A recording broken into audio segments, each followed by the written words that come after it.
Bonjour, aujourd'hui on va faire la troisième séance sur le cours de la génétique, principes et applications. Donc troisièmement, c'est les techniques de génie génétique. On va voir les différentes techniques. On va commencer par la technique d'amplification de l'ADN in vivo. C'est-à-dire on va avoir plusieurs copies de l'ADN en utilisant des cellules. C'est ce qu'on appelle le clonage de l'ADN. Alors là, vous avez un plasmide et une cellule. Donc, on prend le plasmide d'une bactérie, par exemple, et une cellule qui contient le gène qui nous intéresse. On va extraire le plasmide et on va extraire la séquence de l'ADN qui nous intéresse et on va les mélanger ensemble. Et avant de ça, il faut les couper. Couper le fragment de l'ADN et couper le plasmide grâce aux enzymes de restriction que nous avons vu la séance dernière par rapport aux outils de génie génétique. Donc, cette enzyme, par exemple, c'est ECOR1, elle va couper entre G et A au niveau des séquences de l'ADN. Après, on va mélanger, donc on va couper au niveau de plasmide et on va couper en même temps au niveau du gène qui nous intéresse. On va les mélanger ensemble en ajoutant la ligase et ceci va permettre de les associer et ça va permettre d'obtenir des plasmides recombinés. C'est ce qui est schématisé en vert. Donc le vert, c'est le fragment de gène qui a été incorporé à l'intérieur des plasmides. Donc après, on va introduire le plasmide ainsi recombiné dans une lignée cellulaire. Donc on va utiliser des cellules hôtes qui vont permettre de se multiplier. Et quand ils vont se multiplier, l'ADN aussi va se multiplier. Voilà, regardez ici. Donc vous avez différentes cellules. Il y a des cellules qui ne sont pas du tout transformées. D'autres qui sont transformées par le plasmide recombiné qu'on veut, c'est-à-dire là où il y a le vert et le bleu. Mais il y en a d'autres qui vont intégrer le plasmide juste recircularisé, c'est-à-dire que le fragment d'ADN n'a pas pu entrer à l'intérieur du plasmide. Alors, deuxième technique, c'est l'amplification in vitro. C'est ce qu'on appelle la technique de PCR ou bien la polymérase chaîne-réaction. Alors là, vous avez le double brin de l'ADN qui va subir 3 étapes. La première étape, c'est la dénaturation thermique de l'ADN, c'est-à-dire on va mettre le double brin d'ADN à une température allant à 95 degrés, ce qui va permettre de dénaturer. Dénaturer, ça veut dire quoi? Ça veut dire que vous avez les liaisons hydrogènes qui étaient entre les bases azotées qui vont être détruites. Ces liaisons hydrogènes, comme je l'avais expliqué il y a longtemps dans le cours, sont très fragiles, donc ils vont se couper facilement avec la température.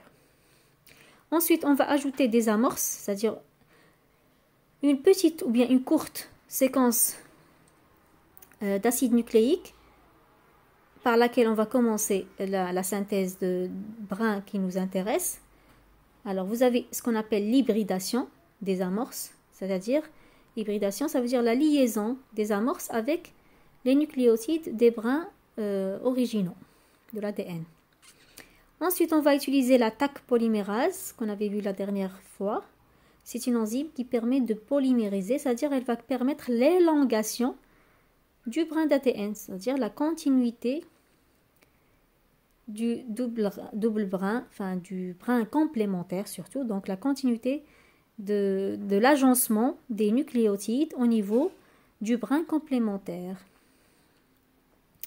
Voilà, et c'est ce qu'on obtient à la fin. Donc vous avez des doubles brins. Après, on va faire plusieurs cycles qui vont nous permettre d'obtenir le fragment d'ADN qui nous intéresse, qui sera en quelque sorte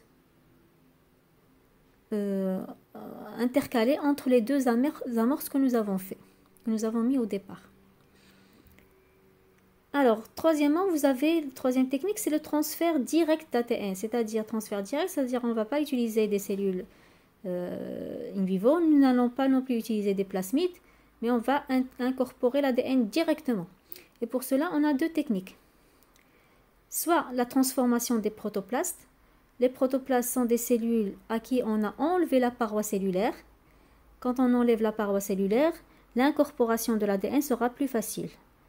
Donc il nous reste juste à utiliser des moyens pour déstabiliser la membrane plasmique. Parce que la paroi, c'est elle qui est rigide, c'est elle qui est difficile. Donc on va d'abord l'enlever. Et après, c'est facile de faire pénétrer l'ADN, mais quand même en utilisant deux techniques.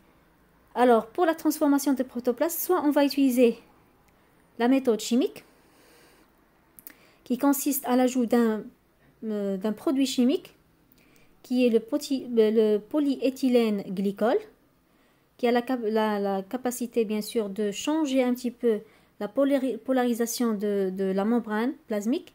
Et du coup, donc après, la deuxième méthode, déjà, c'est la pulsation électrique.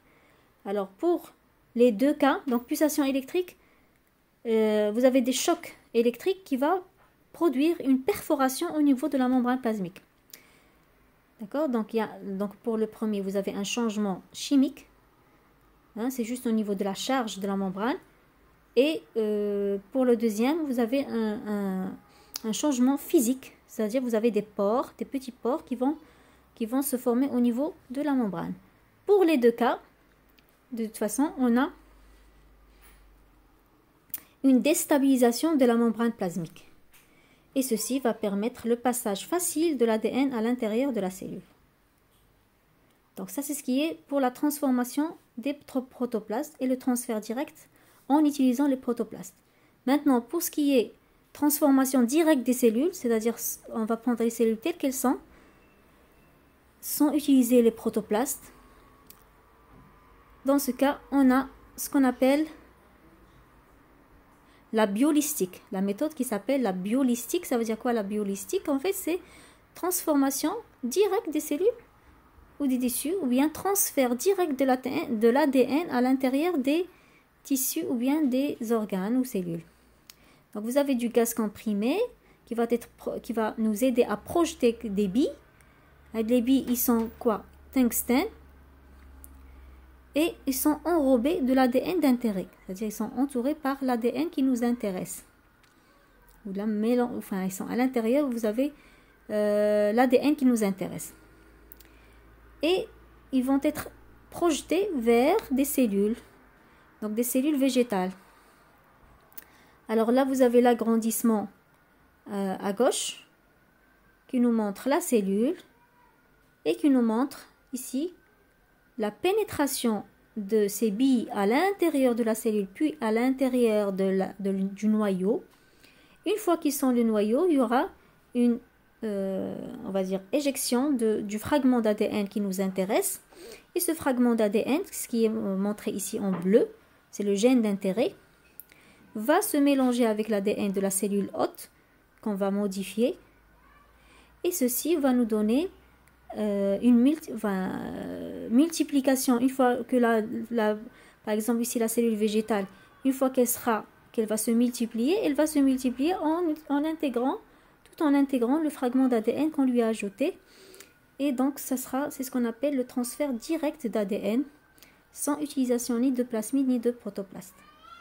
Donc voilà, avec ça on aura fini les trois techniques qu'on utilise, des exemples, hein.